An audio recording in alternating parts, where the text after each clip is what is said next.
Soal yang kedua adalah apa saja yang menjadi sumber ajaran Islam. Adapun sumber ajaran Islam ada 3, yaitu yang pertama Al-Quran. Al-Quran adalah kalamullah yang berisikan firman-firman Allah yang diwahyukan kepada Nabi Muhammad SAW sebagai salah satu mukjizatnya melalui perantara malaikat Jibril. Al-Quran yang merupakan kitab suci umat Islam yang berisikan tentang akidah, ibadah, hukum, peringatan, kisah-kisah dan isyarat, pengembangan iptek yang dijadikan sebagai acuan dan pedoman bagi umat Nabi Muhammad SAW. Dalam surat Yusuf ayat kedua yang artinya, sesungguhnya kami menurunkan berupa Al-Quran dengan berbahasa Arab agar kamu memahaminya. Yang kedua, hadis atau sunnah.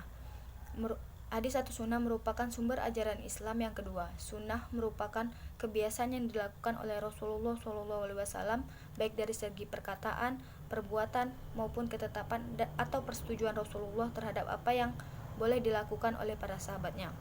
Menurut ulama salaf, as-sunnah ialah petunjuk yang dilakukan oleh Rasulullah SAW dan para sahabatnya, baik tentang ilmu, iktikad atau keyakinan, perkataan maupun perbuatannya.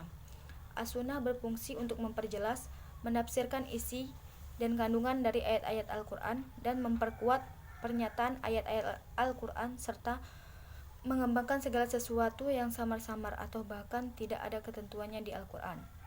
Adapun macam-macam hadis atau sunnah adalah dapat dilihat dari segi bentuknya, di antaranya qauliyah, yakni semua perkataan Rasulullah, fi'liyah, yakni semua perbuatan Rasulullah, taqririyah, yakni penetapan atau persetujuan dan pengakuan Rasulullah.